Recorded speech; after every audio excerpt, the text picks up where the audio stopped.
Look, I'll do this. Wear it when I'm not supposed to and don't wear it when I'm supposed to. The Nationals have been going on with the process of their meeting. We have to allow people who represent regional Australia to have their say. They bring it to the room, and the decision they make, they're responsible for back in their community. So this is not something that's going to happen in a great rush. We're going to make sure it's a diligent process, and whatever decision they come up to, and I'm clearly saying, we're not saying that there's a decision one way or the other, not for 1 second. Nor am I ever suggesting that the decision is mine. It's not. It's the decision of the Nationals party room. But we'll let that process continue on. We'll let people have their say. We'll let people ask for what they think, if they wish to go forward, what is reasonable to make sure that we get a proper protection of regional economies. And I say to the Australian people just how many people see this in regional areas. The actions Australia takes alone are going to have no effect on the climate. It's part of a global move, and if they do it, it's part of a global action. But it'll have massive effect over the medium to longer term on regional economies if the predictions they make are right. So, of course, it's incumbent upon us at this point in time to make sure that we look after them. Now, the Labor Party today have said that they would just blindly sign up and do it. They've made no statement about looking after regional people, except that they would remove the Building Better Regions Fund, which, of course, is one of the small mechanisms that regional people have to get social infrastructure that takes their lives ahead a bit.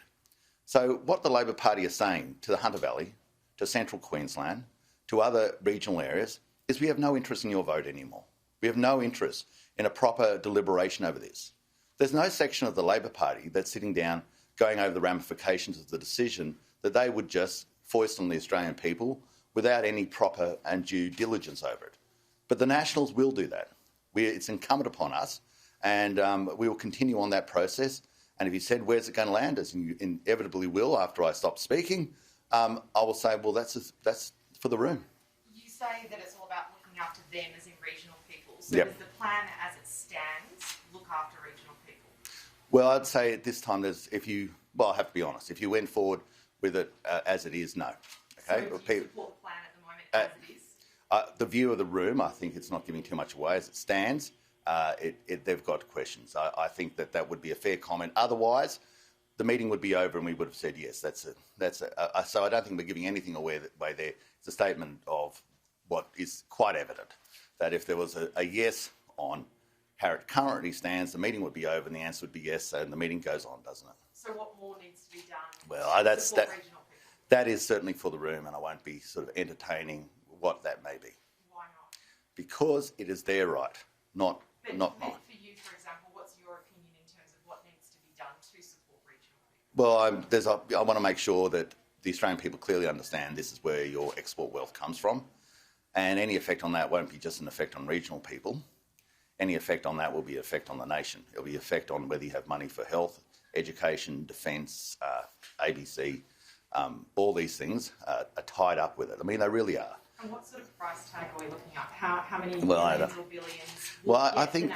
I've heard numbers, but I don't know where these numbers come from. What I can say is it's not about a number; it's about an outcome, and the outcome is that if this is what we're signing up for, then there's someone in this building has to sit back and say, okay, what's the effect on regional people?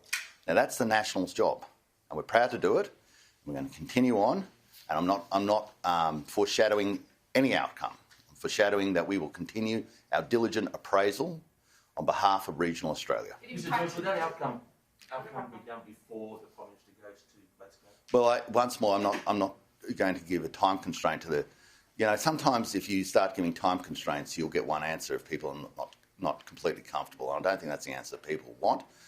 In anything in life, if someone believes they're being forced into a corner, you know what they're going to do. They're going to say no. But have you been told, if the Nationals been told, they have to come to an agreement before the Prime Minister goes to Look, we won't be told anything. Okay? We're our own party. And what other people choose to do is up to them. Right? First and foremost, we're our own party. We choose to go into a coalition because we believe it's the right thing for Australia.